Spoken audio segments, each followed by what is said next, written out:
Stop scrolling. If you've been searching for a soft, healthy, homemade bread that's easy to make and actually tastes amazing, this avocado oat bread is exactly what you need. Today, I'm going to walk you through how to make this soft avocado oat bread step by step. It's naturally creamy from the avocado, slightly sweet from the condensed milk, and packed with fiber from the oats. Let's start with what you'll need. You'll need 1 ripe avocado. Make sure it's soft because that's what gives the bread its creamy texture. You'll also need 2 eggs, 1 cup of condensed milk for that rich sweetness, 1/4 cup of olive oil, 2 cups of oat flour, 1 teaspoon of baking powder, a pinch of salt, and 1 teaspoon of vanilla essence. Now before we even start mixing, let's talk about why this recipe works so well. Avocado is the star here. It replaces butter and still gives you that soft, moist texture we all love in bread. Now let's get into the process. Start by taking your ripe avocado and placing it into a mixing bowl. Use a fork or a masher to mash it until it's completely smooth. Take your time here because any lumps will affect the texture of your bread. You want it creamy and uniform. Once your avocado is smooth, crack in your 2 eggs. Mix them well into the avocado until fully combined.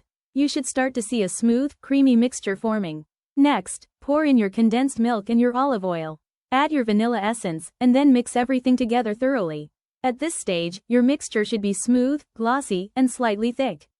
Now in a separate bowl, add your oat flour, your baking powder, and a pinch of salt.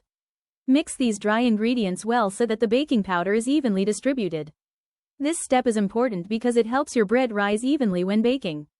Gradually start adding your dry ingredients into your wet mixture. Do this in batches, mixing gently as you go.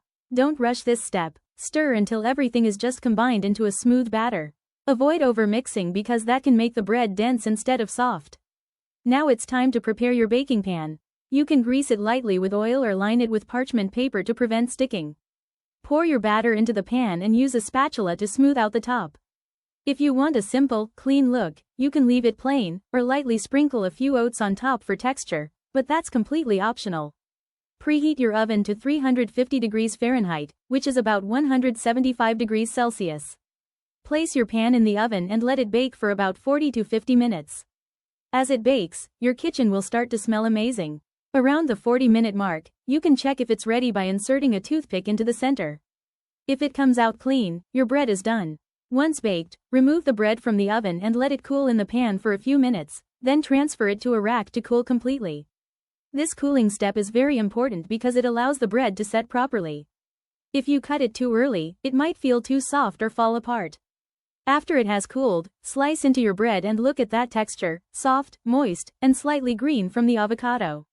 It's smooth, rich, and has a beautiful homemade feel to it. The taste is mild, slightly sweet, and very satisfying. Now let's talk about how you can enjoy this bread. You can eat it just as it is, warm or cold. You can pair it with tea or coffee in the morning, or enjoy it as a midday snack. If you want to get creative, you can spread a little peanut butter on top, add some fresh fruit, or even drizzle a bit of honey. It's versatile and works in so many ways. Another great thing about this bread is that it's filling. Because of the oats and healthy fats from the avocado, it helps keep you full longer, which makes it a great option if you're trying to avoid constant snacking. If you're storing it, you can keep it in an airtight container at room temperature for a day or 2, or refrigerate it for longer freshness. You can even slice and freeze it, then reheat whenever you're ready to eat. One thing to keep in mind is portion size. Even though this bread is made with healthier ingredients, it still contains condensed milk and oil, so moderation is key, especially if you're watching your calorie intake or managing your diet. This recipe is perfect for beginners, busy people, or anyone who wants a healthier alternative to traditional bread without sacrificing taste. It's simple, reliable, and always delivers a soft, delicious result.